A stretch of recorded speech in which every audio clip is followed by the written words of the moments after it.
매력적인 교사는 학생들을 재우는 교사는 아닙니다. 좀 재미있는 교사가 좀 인기 있는 교사인데요. 그래서 이렇게 유머를 보니까 교사가 학생들을 잘 가르치기, 효과적으로 가르치기 위해서 이런 유머를 냈어요. 잘 맞춰보세요. 자, 1 더하기 1은 뭡니까? 아닙니다.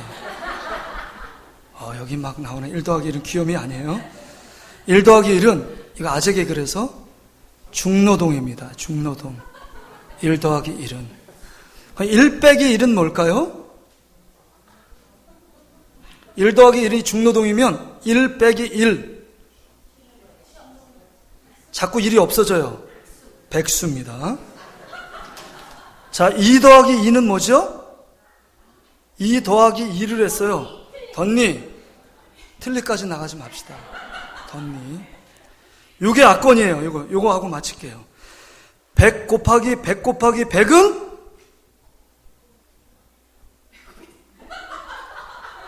100 곱하기 100 곱하기 100은? 정답입니다. 배꼽에서 피난다. 배꼽 파고 또 배꼽 파고 100을 파니까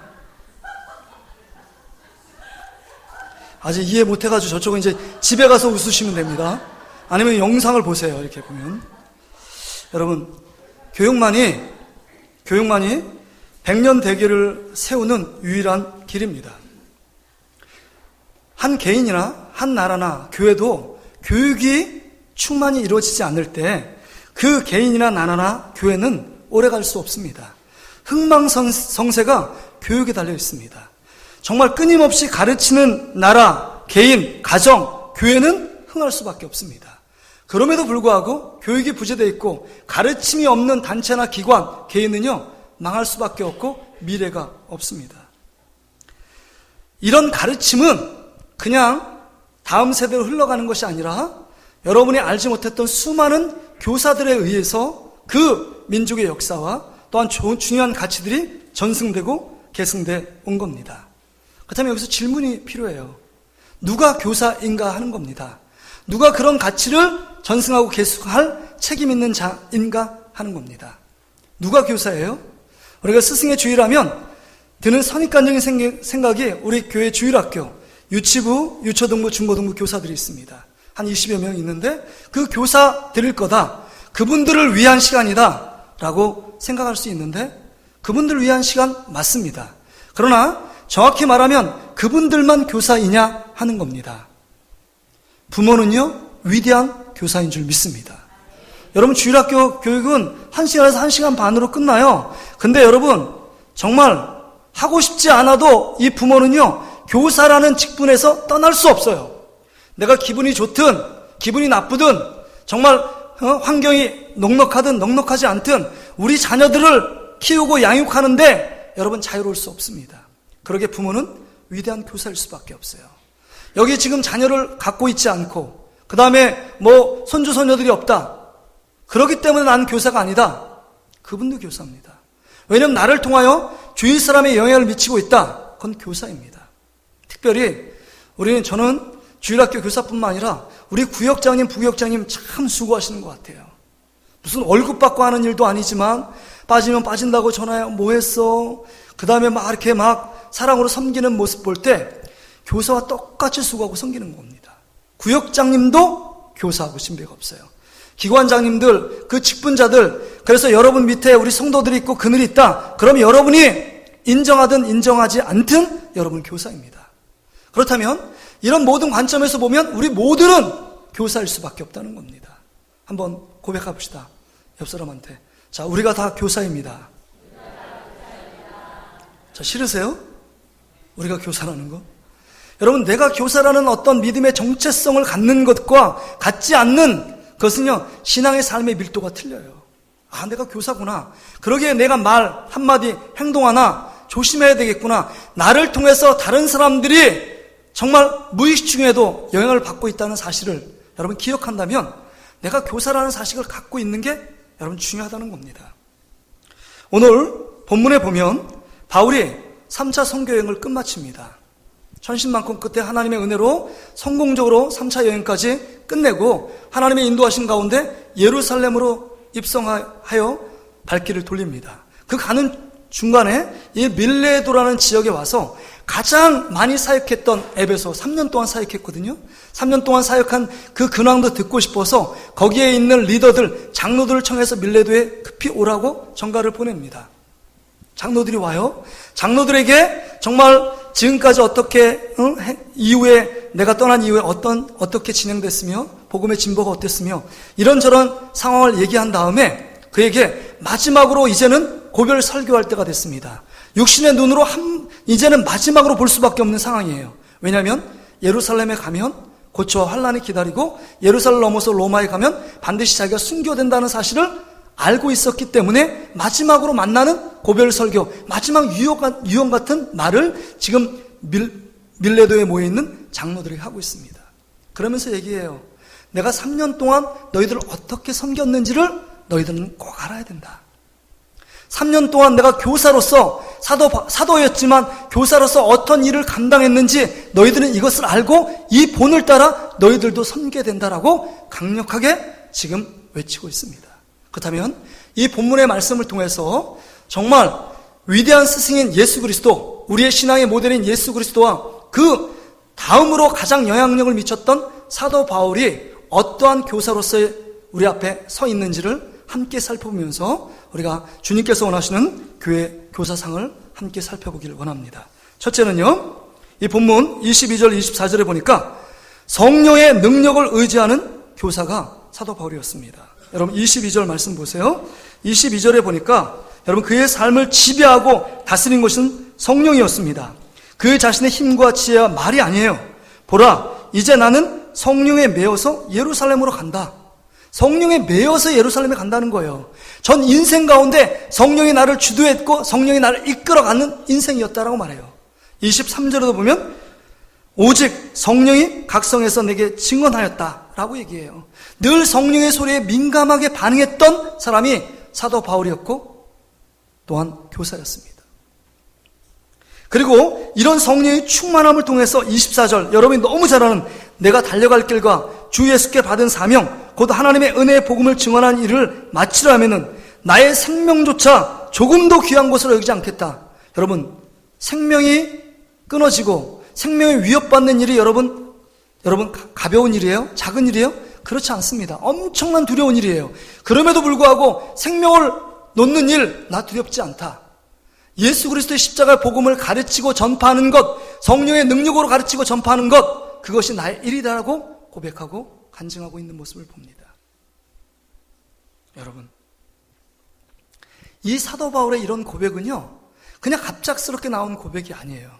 사도 바울이 받았던 아픔과 상처 때문에 그 삶의 경험에서 나오는 믿음의 고백입니다. 2차 전도 여행에서 그 아덴, 지금 말하는 그리스 아테네에 가서 복음을 전한 일이 있었습니다. 근데 거기에 가보면 이 아테네 지역에는 수많은 그 철학에 능통한 사람들이 있었습니다. 수사학. 그러니까 그 고대 시대에 정말 인문학에 가장 뛰어난 사람들이 당대에 모여있는 그 지역이 아덴이라는 아테네 지역입니다. 여러분, 사도 바울이 어떤 사람이죠? 가말리엘의 문화생이에요. 그 배우는 모든 문화적 지식의 최고봉이었습니다. 서울대를 나왔고 지금 말하면 서울대들 나와서 석사 받고 박사 받아서 어느 분야의 최고의 전문가를 달리는 인물이 사도 바울이었습니다. 어느 정도 그게 뛰어나냐면 이 베스도 총독이 뒤에 이렇게 보면 26장, 28장 이렇게 7장에 보면 정말 내 학문이 너를 미치겠다 할 정도로 엄청나게 많이 배운 사람이 사도 바울입니다. 그러게 자신이 알고 있는 지식과 자식이 알고 있는 문화적인 모든 지식을 동원하여 그래서 말이 통하는 사람, 지식을 함께 교류하면서 아리스타바고라는 그 동네에서 동산에서 하나님 말씀을 가르친 적이 있었습니다. 그러면 이 말씀을 듣고 예수 그리스도 앞에 눈물을 흘리며 회개하고 수많은 사람들이 돌아올 줄 알았어요. 그런데 웬걸이요? 예수 그리스도 하나님에 대해서 논리 정연하게 자기 나름대로 논리 정연하게 증거했음에도 불구하고 돌아오는 사람은 몇 명밖에 없었습니다. 그 전에 사역에 비하면 여러분 참패는 아니지만 어떤 면에서 보면 심한 상처를 안게 되는 사역입니다. 왜냐하면 다른 지역에서는 복음을 전하고 그 지역마다 교회가 세워졌습니다. 에베소 교회가 세워졌고 빌립보 교회가 세워졌고 고린도 교회가 다 세워졌습니다. 가는 곳곳마다 교회들이 세워졌어요. 그런데 아덴 지역에는 교회가 세워지지 못했습니다. 뿐만 아니라 그 지역마다 복음을 전할 때 그들이 더 많이, 사도 바울이 더 많이 증거하고 싶었지만 핍박 때문에 그 옆에 지역으로 가서 어쩔 수 없이 쫓겨났습니다. 근데 여러분, 아덴이란 지역에서는요, 자기 발로 복음의 진보가 나타나지 않으니까 그냥 고린도 지역으로 스스로 결정해서 고린도 지역으로 가게 됐습니다. 그러니까 그런 상황, 내 인간의 지식, 내가 알고 있는 그 학식을 갖고 증거하려고 했던 이 사도 바울의 모습 가운데 그 여러 가지 부족함과 연약함과 그것 때문에 받았던 상처 때문에 지금 이 사도 바울은 자기의 경험을 갖고 이야기를 하는 겁니다. 아, 말의 지혜로 되지 않는구나. 인간의 지혜와 힘과 능력은 아무것도 아니구나. 성령님께서 그 가운데 함께 하시고 하나님이 하시지 않으면 한 사람도 변화시킬 수 없구나. 그것을 깨달은 겁니다. 그래서 고린도 지역, 아덴 넘어서 고린도 지역에 가서 이렇게 얘기해요. 고린도전서 2장 4절에 보면 내 말과 전도함이 설득력 있는 지혜의 말로 하지 아니하고 다만 성령의 나타나심과 능력으로 하였다. 이렇게 얘기해요. 그러니까 말의 지혜로 하지 않고 성령의 능력과 나타나심으로 그 하나님 나라의 복음을 증거했다라고 말씀하고 있는 것을 봅니다. 여러분, 인간이 갖고 있는 지식이요, 인간이 갖고 있는 지혜요, 여러분 한 사람도 손끝만큼도 그 사람을 변화시킬 수 없습니다. 영향을 미칠 수가 없어요. 우리 안에 계시는, 우리를 도구해서 우리 안에 계시는 성령님이 증거될 때 그 영혼을 변화시키고 그 영혼을 하나님의 진리 가운데로 인도하게 될 줄 믿습니다. 그러기에 여러분, 교사의 첫 번째 자격은요, 나는 할 수 없다는 거예요. 나는 할 수 없다. 주님이 은혜를 주시고 주님이 함께 하시고 주님이 능력을 주시고 성령님께서 내 입술을 통해서 주장하시고 드러내시면 그 영혼 변화될 수 있습니다. 성령을 간구해야 돼요. 성령을 의지하며 사역하는 교사들이 되어야 합니다. 우리 모든 사람도 마찬가지예요. 일선에서 있는 유치부, 유초등부, 중고등부뿐만 아니라 우리가 자녀들을 키울 때나 우리가 학생들을 대할 때나 우리가 제자들을 대할 때나 성령의 능력을 간구하지 않으면 아무런 변화가 일어나지 않습니다. 저도요, 이렇게 보면 설교를 할 기회가 많잖아요. 일주일에 한 8편, 9편 뭐 이렇게 설교를 하잖아요. 근데 주일날 이렇게 설교하기 위해서 주일날 이렇게 설교를 이렇게 준비하는데 어느 때는요, 하나님의 은혜 가운데 막 설교가 엄청 잘 써져요. 그냥 막 전할 것이 막 너무 많이 쏟아져서 아, 이거 뭘 뺄까를 걱정할 정도로 막 해요. 그리고 막 책상 앞에서 놓고 타이핑을 치고 막 그래요. 그래서 야, 이번에 주일날 딱 가면 야, 우리 성도들이 엄청나게 은혜 받을 거야 라고 생각하고 막 기대하면서 단에 딱 올라갔는데 웬걸이요, 준비할 때까지 참 좋았는데 말씀을 전할 때 성도들의 반응이 참 쌩하고 냉랭하고 싸늘해요. 아, 왜 이러지? 근데 어느 날은 제가 참 부족하다, 이 말씀을 어떻게 전할까, 이 말씀을 통해 성도들에게 어떤 은혜를 끼칠까 라고 생각하면서 하나님 앞에 물어보고 무릎 꿇고 또 그것 때문에 정말 전전긍긍하고 잠도 잘 안 오고 그런 사이에 하나님이 주시는 놀라운 은혜가 있어요. 제 입술은 어눌하고 부족한 지혜로 하나님 말씀을 대언하지만 그 가운데 성도들의 얼굴 표정과 행동과 내가 말씀을 통해서 한번 살아야지, 이 말씀이 진리인데 이런 결단을 하시더라고요. 이게 무슨 차이겠습니까? 여러분, 인간적으로 추출 풀려가니까 인간적으로 말해요, 준비 안 되고 그냥 내 열심으로, 내 열정으로 준비한 거예요. 그 성령이 그 안에 역사하지 않으시니까 아무런 힘이 없어요. 마른 막대기 같아요. 그러나 모세 가운데, 그 막대기 가운데 하나님이 그와 함께 계실 때 놀라운 능력이 일어나는데 그 능력, 하나님의 성령의 능력을 의지하지 않는 설교, 의지하지 않는 사역은 너무 힘이 없습니다. 마른 막대기 같아요. 아무런 일도, 아무런 변화도 일으킬 수 없습니다.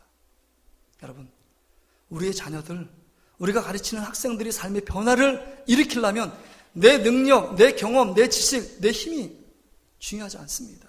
중요한 것은 나를 통하여 역사하시는 성령을 증거하는 저와 여러분의 삶이 되시기를 주의 이름으로 축복합니다. 이렇게 성령의 역사를 경험한 사람들은요, 공통된 특징이 있어요. 19절에 보세요. 19절, 곧 모든 겸손과 눈물이며, 이렇게 얘기했어요. 3년 동안 이 사도 바울이 에베소 교회에서 겸손함을 보였다는 거예요. 모든 겸손. 이 영어 성경에 보니까 great humility예요. 그러니까 큰 위대한 겸손이라고 했어요. 왜 위대한 겸손이라고 말할까요? 여러분, 사도 바울이 어떤 사람이에요? 예수 믿는 자를 죽이고 감옥에 가두고 그 다음에 옥에 가두고 그런 일에 혈안이 됐던 사람 아니겠습니까? 그런데 그에게 정말 사도행전 9절에 부활의 예수 그리스도를 만나고 그 예수님 때문에 구원을 얻고 생명을 얻고 위대한 사도로서 또한 다른 사람을 가르치는 교사로 세워준 그 은혜가 너무 감사해서 그는 겸손할 수밖에 없다는 거예요. 내 힘을 의지하지 않고 하나님의 은혜가 있어야만, 하나님의 능력이 있어야만, 하나님이 힘 주셔야만 이 일들을 감당할 수 있다고 늘 주님을 높이고 주님을 드러내는 것, 이게 모든 겸손함으로 했다는 겁니다. 많은 위대한 사도고 많은 일을 했고 많은 은사를 갖고 있었음에도 불구하고 자기는 위대한 사도라고 말하지 않았습니다. 3층 하늘 봤다고 3층 하늘 봤다고 동네방네 자랑하고 다니지 않았어요. 천국을 봤지만 천국에 대해서 그렇게 말을 하지 않습니다. 한 줄밖에 없어요. 중요한 것은 나를 통하여 주님이 드러나고 주님을 더 높이고 또한 우리 듣는 모든 제자들과 성도들을 예수께 세우기 위해서 난 쓰임받는 도구에 불과하다는 사실을 늘 고백하며 겸손하게 나갔던 이 사도 바울의 모습, 이게 교사의 자세입니다. 뿐만 아니라 그에게는요, 자신의 힘 안에 자신의 능력이 없기 때문에 늘 눈물로 무릎 꿇었어요. 늘 눈물로 기도합니다. 여기 보세요. 겸손과 눈물이며 31절 말씀 보세요. 20장 31절 성경을 보세요. 같이 한번 읽어볼까요? 시작. 그러므로 여러분이 일깨어 내가 3년이나 밤낮 쉬지 않고 눈물로 각 사람을 훈계하던 것을 기억하라. 3년 동안 쉬지 않고 뭐 했대요? 눈물 뿌려 기도했대요. 하나님의 은혜가 내 안에 임해야만, 성령의 능력이 임해야만 이 사역을 온전히 감당할 수 있는 것 알고 눈물로 무릎 꿇은 사도가 사도 바울이었습니다. 그러기에 위대한 교사의 사명을 감당할 수 있었던 겁니다. 여러분, 우리 자녀들, 우리가 정말 가르치는 학생들, 우리가 어떻게 그들을 가르칠 수 있을까요? 내 경험이요? 여러분, 경험으로 하면요, 맞지가 않아요. 우리 애들하고 이렇게 얘기하면, 야, 아빠가 살 때는 이렇게 해가지고 뭐 주는 대로 밥 먹었다. 그러니까 우리 자녀들은 왜 주는 대로 밥 먹어? 맛있는 거 있을 때 먹고 맛없는 거 있을 때 안 먹어야 되는 거지. 왜 그래? 왜 자기 주관이 없어? 아빠, 엄마 획일적으로 가르치지 마.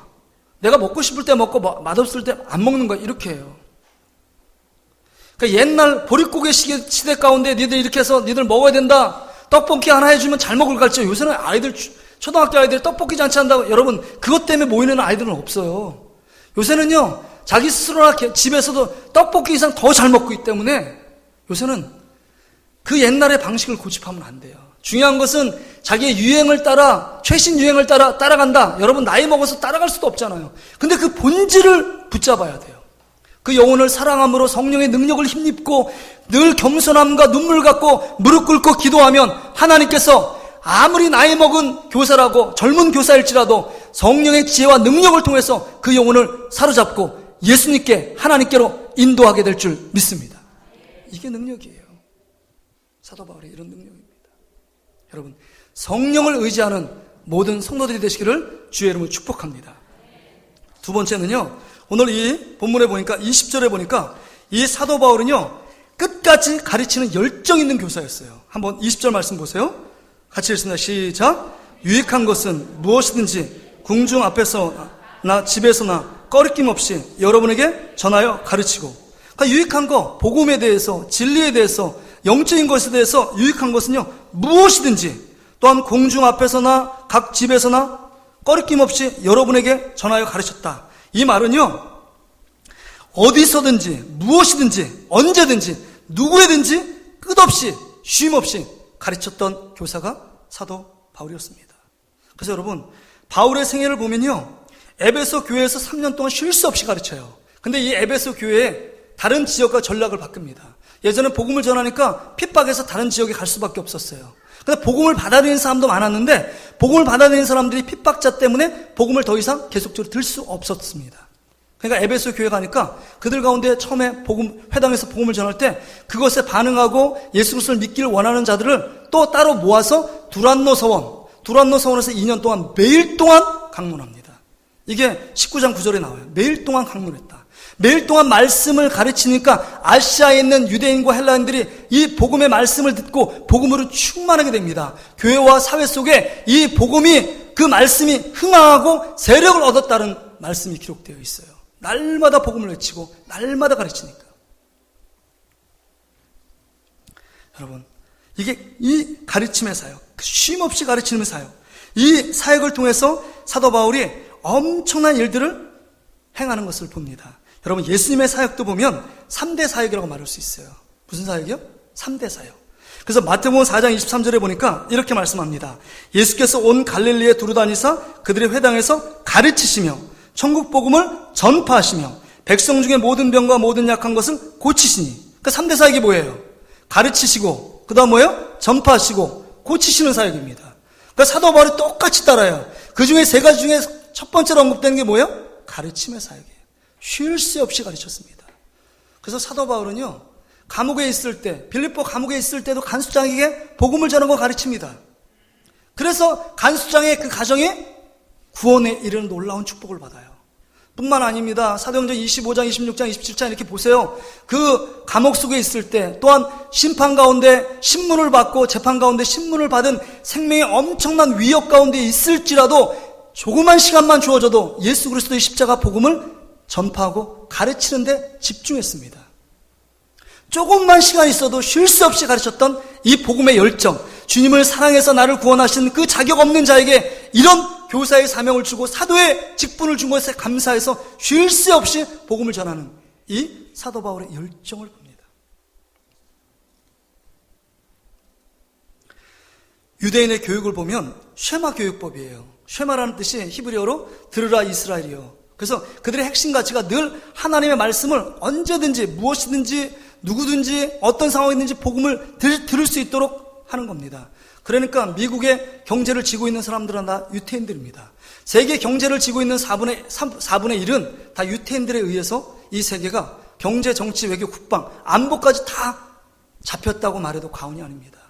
유태인들이 그렇게 지혜롭게 세상을 다스릴 수 있는 힘은 하나님의 말씀에서 나왔어요. 말씀을 듣고 그 말씀을 가르치는 자를 통해서 나타난 거예요. 그래서 그 쉐마 교육의 핵심이 신명기 6장 7절에 보면 내 자녀에게 가르치되 길에 다닐 때에도 앉아있을 때에든지 집에서든지 누워서든지 언제 어떤 모습이든지 간에 무엇이든지 간에 자녀에게 부지런히 가르치라. 그러니까 뭐 상황이 여의치 않아도 환경이 녹록치 않아도 하나님의 말씀을 가르치는 일에 전념하라고 말씀하고 있는 겁니다. 여러분, 이렇게 열심히 가르쳤던 사람이 기억이 나요. 제가 주일학교 때 2분의 그 교사분이 기억이 나거든요. 근데 여러분, 제가 유초등부 때 여러분 말썽꾸러기였겠습니까? 아니면 모험생이었겠습니까? 저같이 이렇게, 그쵸? 이렇게 말씀 모험생인 것처럼 보이죠? 근데 제가 진짜 말썽을 많이 부렸나 봐요. 친구들과 옆에서 막 그냥 말씀 전하는데 떠들고 막 이랬나 봐요. 떠들고 막 그러고, 그 다음에 교회는 안 빠졌는데 늘 뭐 전도 가라도 다른 옆 동네 가가지고 야구하고 공차고 막 이랬나 봐요. 저도 기억이 잘 안 나요. 나쁜 건 기억하고 싶지 않잖아요. 근데 그랬나 봐요. 그런 저가 하여튼 어떤 사람 이 교사의 수많은 노력 때문에 제가 이렇게 변화된 거예요. 그런 교사가 없었으면 아마 여전히 세상에서 움직이는 기도 제목처럼 말썽꾸러기로 그냥 살았을 텐데. 근데 저는 나쁜 쪽으로 기억나는 그 한 분이 누구냐면, 실명은 공개할 수 없고, 그분은 뭐라냐면 이렇게 점심에 그렇게 그 교회 성도들이 많지 않고 교회 앞에다가 비닐하우스를 쳐가지고 식당처럼 만들어놨어요. 점심에 뭘 먹냐면 우리처럼 밥을 먹는 게 아니라 국수를 줬습니다. 국수. 근데 선생님이 그렇게 얘기해요. 그날도 주일학교 오전 9시 예배를 되게 힘들게 예배를 드리겠나 봐요. 제가. 근데 그렇게 얘기하더라고요. 제 현수, 자 국수 주마. 줄 필요 없어. 뭘 국수 먹을 자기 네가 뭐가 있니? 이런 얘기를 한 거예요. 근데 지금도 그 생각이 나요. 국수 한 그릇 못 먹었던 기억이 나요.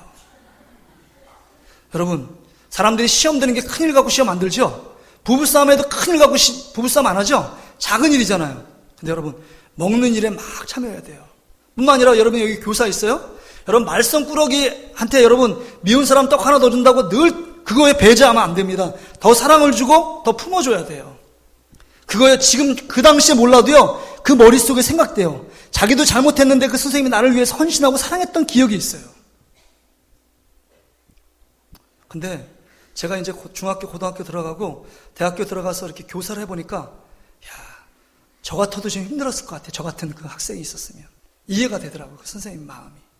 열심히 하다가 너무 힘드니까 한마디 툭 뱉었는데 제가 그 한마디 뱉은 것만 기억하고 있는 거예요. 근데 한 분은 더 좋은 쪽으로 기억에 남는 분이 있는데, 이 분이요, 중학교 3학년 때 선생님이었어요. 그 교사였는데, 중고등부 때 서울시립대 다니는 우리 조철 선생님이라는 선생님이 있었습니다. 중학교, 고등학교를 가정이 어려우니까 검정고시를 보고 서울시립대 환경공학과 거길 들어가서 이렇게 공부하던 선생님인데, CCC 단체에 들어갔었나 봐요. 학생 거기.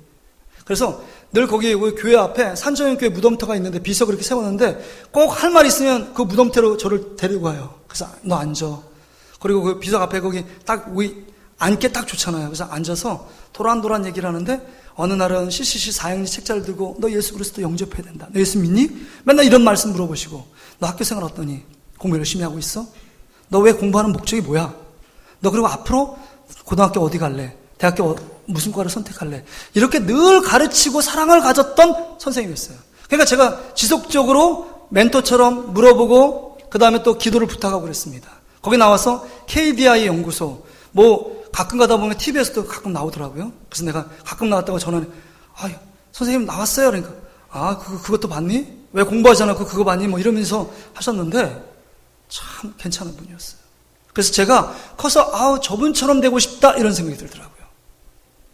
근데 그분의 특징은 늘 쉴 새 없이 작은 것 하나라도 더 주기 위해서 아낌없이 삶에서 가르침을 주었습니다. 내 삶의 지표가 될 수 있는 말씀을 늘 주시는 거예요.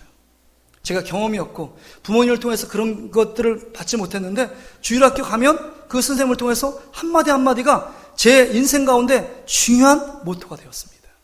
여러분, 이 시간에 여러분 분방공부 시간에 우리 유치부, 유초등부, 중고등부 10분, 20분, 30분 갖고 아이들이 변화 안 돼요. 여러분이 지금 여러분 삶 가운데 이렇게 예배 자리까지 나왔는데 여러분에게 엄청난 영향을 미쳤던 그 선생님들을 보세요. 면면을 보세요. 특징을 보세요.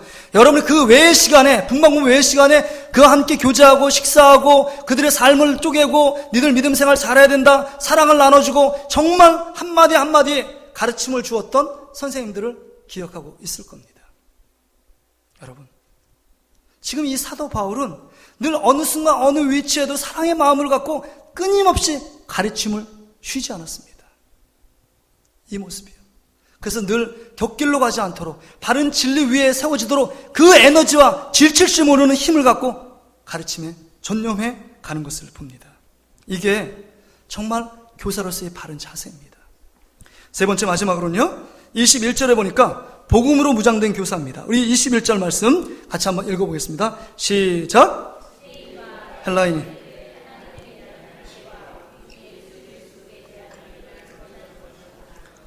여기에 두 가지를 강조하고 있어요. 두 단어, 회개와 믿음입니다.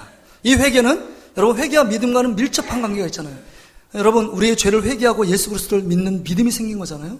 근데 이제 믿음이 생겼는데 우리가 완벽한 자가 아니기 때문에, 구원받은 죄인이기 때문에 여전히 죄를 져요. 그러니까 온전한 믿음 위에서 날마다 죄를 회개해야 돼요. 죄 사함의 은총을 받았지만 날마다 짓는 자범죄가 있습니다. 그래서 죄 씻음의 회개를 해야 돼요. 날마다 주님의 십자가 앞에 가서 요한일서 1장 9절처럼 죄를 자백하면 그는 미쁘시고 의로사 우리 죄를 사하시며 우리를 모든 불의에서 우리를 깨끗게 하시는 그 분 앞에 나아가 우리의 죄를 회개해야 합니다. 그럴 때 다시 한번 거룩한 삶을 덧입고 믿음 위에 바로 서게 됩니다. 이게 지금 사도 바울이 가르쳤던 복음의 핵심 중에 핵심이에요. 회개하고 날마다 믿음 위에 서는 겁니다. 그래서 예수님의 첫 번째 사역 가운데 첫 설교가 회개하라 천국이 가까웠느니라. 세례 요한의 첫 설교에도 주제도 회개입니다. 여러분, 회개가 없으면 우리 신앙은 성장하지 않습니다. 점점 더 교회 안에 회개하라는 말이 없잖아요. 우리 안에 있는 죄악들을 보고 하나님 앞에 날마다 세마포를 빨지 않고 우리 영혼에 찌든 때를 회개함으로 그것을 닦아내지 않으면 우리 안에 사단이 자꾸 집을 져요. 그래서 우리가 하나님 말씀대로 순종하지 못하도록 잘못된 각지를 자꾸 씌웁니다. 그래서 주님이 순수하게 주님과 교통하며 교제할 수 없도록 만들어요. 그러게 여러분, 우리가 다윗처럼 늘 회개하는 데 전문가가 돼야 합니다. 주님 앞에 죄지면 더 엎드려서 주님의 십자가의 보혈 앞으로 나가야만 우리 안에 정결한 삶을 살아갈 수 있습니다. 뿐만 아니라 믿음에 대해 강조해요. 이 믿음은 예수 그리스도가 우리의 죄를 위해서 십자가에 죽으신가 부활하신 이 복음의 핵심이에요. 그래서 사도 바울은요, 이 믿음을 강조해요. 갈라디아 2장 20절은 자기의 고백이에요. 내가 그리스도와 함께 십자가에 못 박혔나니 그런지 이제 내가 산 것이 아니요 오직 내 안에 누가 살아요? 그리스도께서 사시는 것이다. 그러니까 예수님과 십자가에 함께 죽고 내 안에 예수님의 부활, 그 예수님의 주인 돼서 나를 이끌어가는 삶을 살아가는 것, 이게 믿음인데, 그런즉 이제 내가 사는 것은, 육체 가운데 사는 것은 나를 사랑하사 나를 위하여 죽으신 하나님의 아들을 믿는 믿음 안에 사는 것이에요. 이제는 내가 육체 가운데 사는 것은 이제는 나를 위해 죽으시고 나를 위해 부활하신 예수 그리스도를 믿는 믿음 안에 사는 것이 우리의 삶의 전부입니다. 이게 우리의 삶의 목적과 이유가 되어야 합니다. 그것을 가르쳐 줘야 돼요. 우리 모든 성도들은 교사이기 때문에. 근데 우리 교사들이 정말 관계력이 좋아서 우리 학생들을 잘 대고 떡볶이도 먹이고 말도 잘 통해요, 애들. 근데 그 안에 복음의 핵심은 몰라요. 세상적인 것도 돌아가는 거, 뭐 TV도 얘기하고 영화도 얘기하니까 말은 잘 통하는데 그 안에 결정적으로 예수 그리스도의 십자가에 죽으심과 부활하심과 다시금 다시 오실 예수 그리스도를 전하지 않으니까 이 사람들이 겉돌아요. 그러니까 주일날 올 때는 참 좋았는데, 뭔가 나누는 건 좋았는데 그 안에 복음의 핵심이 빠지니까 아이들이 어디로 가냐? 세상을 향해 가버려요. 그러니까 중고등부 청년들이 다 돌아가 버립니다. 여러분, 날마다 우리가 시간 있을 때 이 복음을 심어줘야 돼요. 네가 하나님 앞에 회개해야 된다. 오늘도 주님 앞에 같이 회개하자. 또한 네가 믿는 분은 누구니? 네가 믿는 분이 누구니? 너의 생명이 무엇이니? 늘 가르쳐줘야 합니다. 예수 그리스도 안에만 영생이 있고, 예수 그리스도 안에만 구원이 있고, 예수 그리스도 안에만 용서가 있고, 예수 그리스도 안에만 지혜와 능력이 있고, 예수 그리스도 안에만 영원한 축복이 있다. 이걸 가르쳐줘야 돼요. 가르쳐주지 않으면요, 그들이 영혼에 힘이 없어요. 중심 안에 있는 예수 그리스도가 빠지면 아무리 다른 많은 것들을 채워넣고 넣어도 그에게 힘이 없습니다. 한번 따라합시다. 예수 생명, 나의 생명. 예수 구원, 나의 구원. 예수 죽음, 나의 죽음. 예수 부활, 나의 부활. 예수 능력, 나의 능력. 예수님 축복이 나의 축복이에요. 이게 예수님과 연합된 삶이죠. 내 말이 너희 안에 거하고 너희가 내 안에 거하면 무엇이든지 원하라 구하라. 이게 포도나무의 비유였잖아요. 요한복음 15장.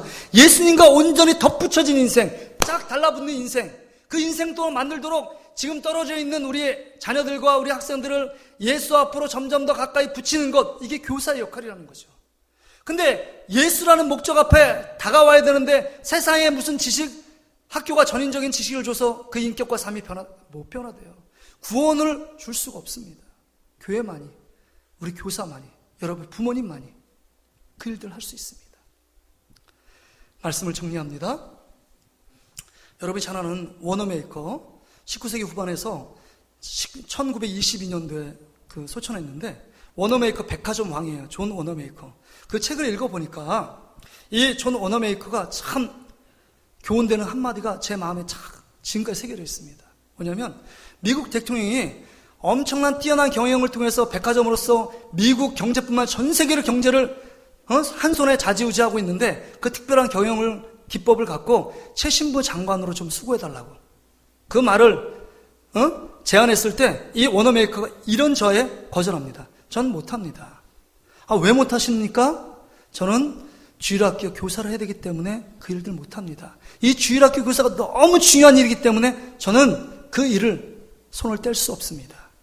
그렇다면 교사 일을 하게 하면 그 시간을 배려하면 하겠습니까? 그러면 그렇게 하십시오. 토요일 날을 비행기 타고 그 지역에 가서 그 다음에 일요일 날, 주일 날 온전하게 봉사를 하고 오는 거예요. 주일학교. 그 최신부 장관 일들을 역임을 했습니다. 근데 그 에피소드를 알고 어느 기자가 그렇게 물어봤다는 거 아니에요? 존 워너메이커한테. 아니, 사장님, 어떻게 대통령이 최신부 장관 자리를 줬는데 그 장관 자리를 처음에 거절했다는 소리를 들었는데 사실입니까? 사실입니다. 그러면 장관 자리보다도 그 다음에 주일학교 그 교사 자리가 더 중요하단 말씀입니까? 그게 더 중요합니까? 최신부 장관 자리에 비해서 그것이 그렇게 의미가 있습니까? 그때 워너메이커가 했던 한마디가 제 마음에 있어요. 이렇게 얘기합니다. 존 워너메이커가. 내 일은 평생 죽을 때까지 교사로 섬기는 것이 내 본업입니다. 그리고 한두에 섬기는 최신부 장관 일, 그 다음에 내가 직장으로 섬기는 그 모든 일들은 부업입니다. 이런 얘기를 했어요. 본업이 무엇인지를 정확히 얘기했습니다. 부업이 뭔지를 알았어요. 하나님이 주신 사명이 본업입니다. 본업입니다. 여러분이 뭐가 본업이고 뭐가 부업이에요? 진짜 이 말을 들었을 때 그 책을 읽으면서 제가 막 눈물이 나더라고요. 뭐라고 얘기하냐면 정말 이 말을 들었을 때 하나님이 얼마나 기뻐했을까 하는 생각이 들어요. 하나님이 돈 많이 버는 거 그걸 기뻐했을까요? 미국 경제를 들었다 놨다 하는 그것 때문에 여러분 하나님이 기뻐하셨을까요? 그것 때문에 기뻐하지 않았을 겁니다. 하나님의 평가는 그것에 있지 않습니다. 평생 동안 그의 능력이 없든 능력이 있든 간에 마지막 죽음 직전까지 교사 일들을 내가 하다가 그 본업의 일들을 하다가 주님께서 맡겨준 사명을 향하다 내가 주님 부르시는 그날에 가겠다라고 고백한 이 위대한 고백이요. 이 믿음의 고백. 저는 여러분에게 도전하고 싶습니다. 여러분의 본업은 무엇입니까? 여러분 다시 한번 생각해 봐야 합니다. 일선에 서 있는 주일학교 교사만이 교사가 아니라 여러분이 지금 여러분 할머니 할아버지 손주에게 몇 마디 말을 하고 또 여러분의 자녀들에게 말할 수 있다면 여러분은 교사입니다. 그렇다면 교사로서 하나님이 여러분을 교사로 말씀하시는데 교사로서 우리의 삶은 어떤 삶을 추구하며 어떤 말과 행동을 해야 될 것인가 곰곰이 생각하고 말씀 앞에 다시 한번 돌아가야 합니다. 우리의 모습이 그렇지 않잖아요. 다른 것은 너무 집중하고 아이들을 가르치는데 이 복음, 하나님을 가르치지 않기 때문에 영혼이 파괴되고 영혼이 멸망의 폭으로 향해 달려감에도 불구하고 우리는 방치하는 우리의 모습들을 봅니다. 중고등 시절까지 가두리 양식장에 가둬놓을 때까지가 여러분이 자녀예요. 여러분 스라의 품 떠나잖아요. 여러분 중학교, 고등학교, 중2병, 중2만 돼도 여러분 자녀들이 여러분 말 안 듣습니다. 제가 보니까 우리 딸내미도 그래. 벌써 보니까 그래도 딸은 잘 듣는데 그게 막 자기 생각이 있어요. 중학교, 고등학교, 대학 들어가 보세요. 우리가 말한 대로 그들이 순종하지 않습니다. 그러게 이 중고등부 시절에 그래도 정말 예수 그리스도를 믿고 알고 경험할 수 있도록 만드는 게 우리의 책임입니다. 우리 오늘 같이 한번 피아노 반주에 맞춰서 한번 같이 한번 결단하며 기도하길 원합니다. 우리의 힘으로